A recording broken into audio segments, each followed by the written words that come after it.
Hello everyone, my name is Blackwatch and welcome to another episode of my Rainbow Six lore series, and in this episode we're looking at the newly formed squads within Rainbow and how that's going to take them forward. So the question really is, what's next for Team Rainbow? After the break-off of Nighthaven from the team, Harry recognised not only that the remaining operators were now ready for active field duty as a unit, but also that the existing structure needed to be reorganised and refined to best utilise the individual talents and specialities of every operator, whilst also allowing the emergent leaders of the group to cement their positions there. Ash, after nearly 7 years of leading Team Rainbow, is no longer the head of the group. Is it a surprise? Yes and no.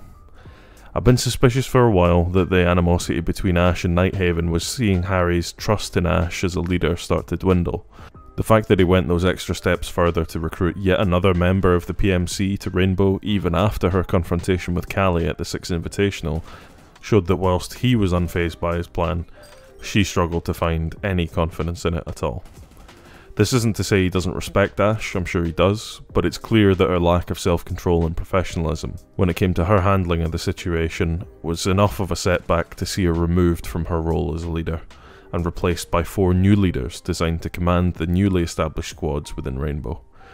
These new leaders, Thermite, Hibana, Doc and Kavera, all specialise in different elements of operations, and were all handpicked by Sam Fisher himself, that's 0 to you people who haven't played Splinter Cell, you shocking few of you, to fit perfectly into the squad parameters that Harry specified, with members of each squad being picked out for their skills, as well as the minimal amount of tension they would have with other squad members.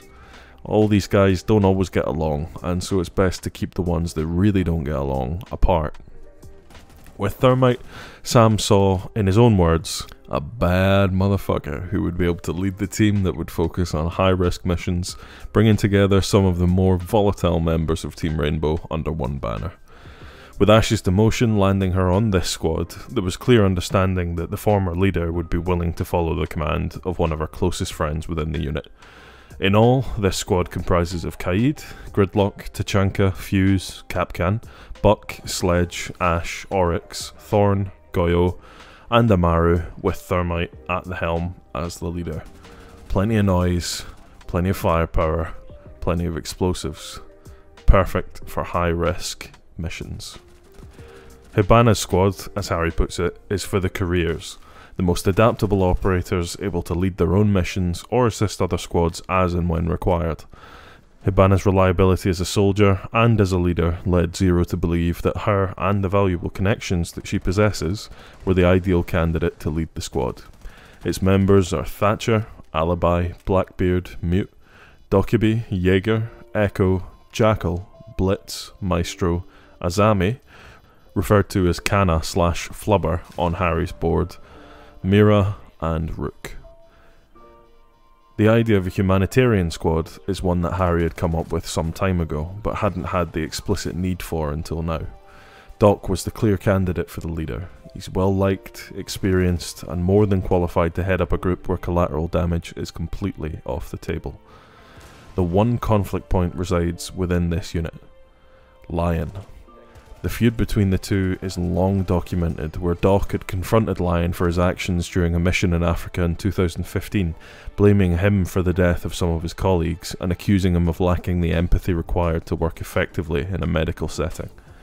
Despite this, it seems that Harry is comfortable enough with their progress in terms of working together to look past their conflict and post them in the squad alongside Clash, Montagna, Twitch, Nomad, Bandit, Frost, Ying, Castle, Thunderbird, and Melusi. The 4th and final team is stated outright to be a covert espionage unit, comprising of the best in the world at infiltration, surveillance, intelligence, and elimination. From what I could make out from the incredibly obscured note on Harry's board, Sam was surprised by Kavera's acceptance of the role, but any further observations are too difficult for me to make out at the moment. The team consists of Maverick, Vigil, Sophia, Legion, Valkyrie, Glaz, Nuck, Warden, Yana, Mozzie, 0, and Flores.